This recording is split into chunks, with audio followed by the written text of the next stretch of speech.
चलिए आगे हम लोग चर्चा करेंगे फंगी के बारे में। किसके बारे में? फंगी के बारे में, कवक के बारे में। उल्टा सीधा एक समान, क व क, कहीं से भी पढ़िए कवक होगा, ठीक है। चलिए उल्टा सीधा एक समान हम लोग पढ़ने वाले हैं। इस सबसे पहले इसकी स्टडी के बारे में हम लोग चर्चा करेंगे। तो इसकी स्टडी को हम लोग क्या बोलते हैं? The study about the fungi is called the mycology. इसको क्या कहते हैं? इसके स्टडी को हम लोग माइकोलॉजी के नाम से जानते हैं। किस नाम से जानते हैं?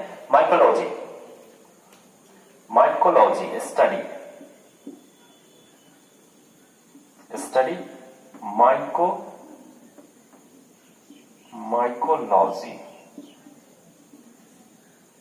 माइकोलॉजी, ठीक है। आगे हम लोग इसमें कनेक्टिव टिश्यू जो होता है, कनेक्टिव टिश्यू नॉट प्रेजेंट। इसमें कनेक्टिव टिश्यू जो होते हैं, संवहन ऊतक जो होते हैं, इसमें प्रेजेंट नहीं रहते हैं। क्या होते हैं? कनेक्टिव टिश्यू नॉट प्रेजेंट, संवहन ऊतक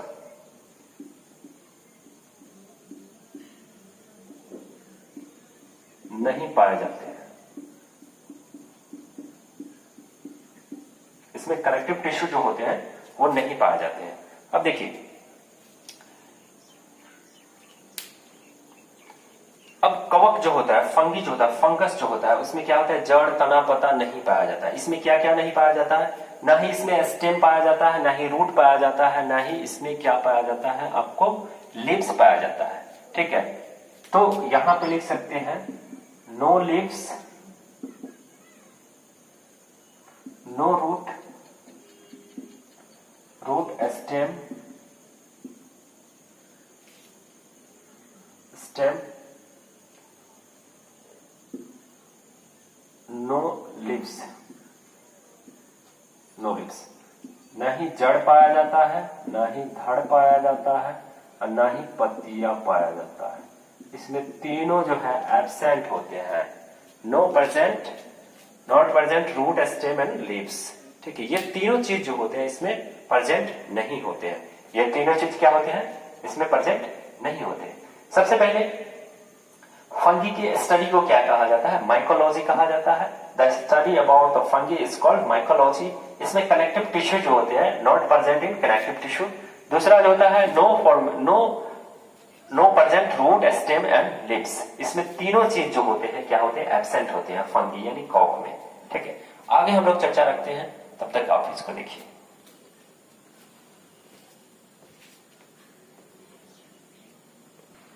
चलिए हम लोग धीरे धीरे आगे बढ़ते हैं और देखते हैं कि इसमें क्या क्या जो होता है। देखिए इसका प्रजनन जो होता है, इसका रिप्रोडक्शन जो होता है, वो क्या होता है? बीजाणुओं के द्वारा होता है। किसके द्वारा होता है?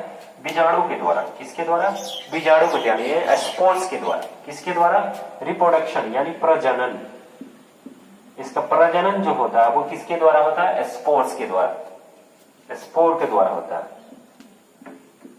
है। स्पोर यानी बीजाणु के द्वारा।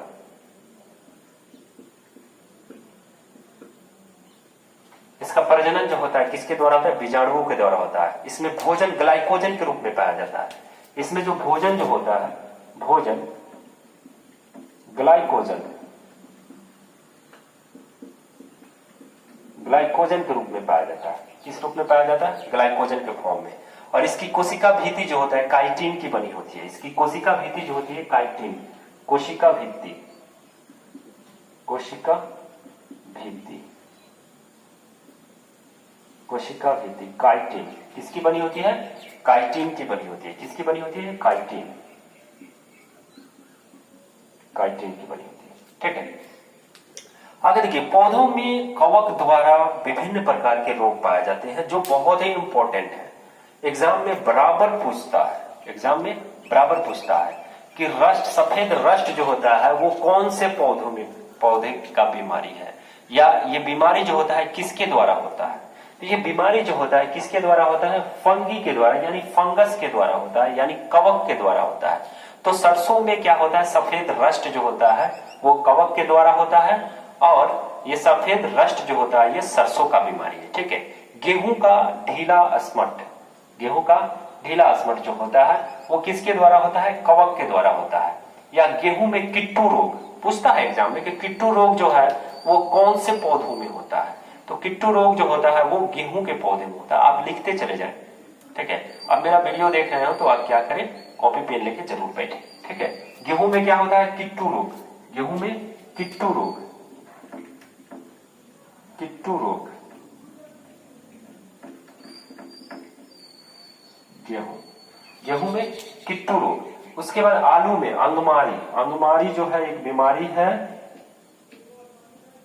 जो आलू का बीमारी है। किसका बीमारी है? आलू का। ये किसके द्वारा होता है? फंगी के द्वारा होता है। अंगमारी कौन सा बीमारी है? अंगमारी जो है किसका बीमारी है? आलू का बीमारी है। ये किसके द्वारा फैलता है? फंगी के द्वारा फैलता है। तीसरा नेक्स्ट हम चलते हैं, गन्ने का लाल अपक्षय जो होता है, गन्ने में लाल अपक्षय जो होता है, गन्ने का बीमारी लाल अपक्षय, लाल अपक्षय बीमारी जो है किसका है? गन्ने का है। किसके द्वारा फैलता है? ये फंगस के द्वारा फैलता है। ठीक है। उसके बाद टिक्का रोग, क्या आता है? टिक्का रोग जो है मूंगफली का बीमारी है। टिक्का रोग जो है किसका बीमारी है? मूंगफली का। किसके द्वारा फैलता है? कवक के द्वारा फैलता है। ठीक है। धान की भूरी अर्ज, धान में भूरा भूरा कलर का एक रोग लग जाता है, धान में भूरी अर्ज क्या है? एक बीमारी है। किसका बीमारी है? धान का बीमारी है। ये किसके द्वारा फैलता है? कवक के द्वारा फैलता है। उसके बाद आलू में मस्सा रोग भी है, जो अंगमारी आलू का, मस्सा रोग किसका है? आलू का। किसके द्वारा फैलता है? कवक के द्वारा फैलता है। ठीक है। उसके बाद आगे हम लोग बात करते हैं डैंपिंग रोग। डैंपिंग रोग जो है क्या है? डैंपिंग पछेला हो गया, अंगमारी हो गया, ये किसका हो गया? आलू का बीमारी हो गया। ठीक है। तो हम लोग इतना ही पढ़ेंगे कवक में, इतना ही एग्जाम में पूछता है कि ये बीमारी किसके द्वारा फैलता है। ठीक है। तो किट्टू रोग जो है गेहूं का बीमारी है। किट्टू रोग किसका है? गेहूं का बीमारी है। अंगमारी जो है आलू का है। मस्सा जो है आलू का है। डैंपिंग रोग जो है किसका? आलू का है। धान में भूरी अर्ज जो है, गन्ने में क्या होता है? आपको लाल अपक्षय होता है। टिक्का जो है बहुत ही इंपॉर्टेंट रनिंग क्वेश्चन है, जो पूछता है बराबर, टिक्का रोग जो है कौन से फसल का बीमारी है?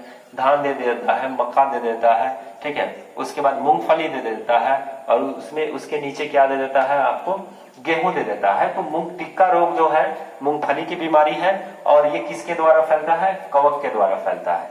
ठीक है। बस इतना ही रहने देते हैं, फिर मिलते हैं नेक्स्ट क्लास में। तब तक के लिए जय हिंद, जय भारत। मिलते हैं नए वीडियो के साथ। और अगर आप मेरे वीडियो को लाइक नहीं किए हैं, हम आपसे शिकायत है कि आप लोग क्या करते हैं, सिर्फ वीडियो देख के छोड़ देते हैं। आप लोगों के पास जैसे भी वीडियो पर पहुंचे, किसी भी माध्यम से पहुंचे, यानी फॉरवर्ड के माध्यम से पहुंचे या आप शेयर के माध्यम से पहुंचे, तो आप वीडियो देख रहे हैं तो आप सब्सक्राइब जरूर कर दें, ताकि जब भी मैं यहाँ से वीडियो अपलोड करूं सबसे पहले आपके पास पहुंचे। ठीक है। आप जहां भी देख रहे हैं, हमको आप टेलीग्राम, इंस्टाग्राम, फेसबुक और यूट्यूब कहीं भी आप फॉलो कर सकते हैं। किस नाम से फॉलो कर सकते हैं? कश्यप आशु क्लासेस के नाम से। ठीक है। तब तक के लिए अपना ध्यान रखिए। जय हिंद, जय भारत।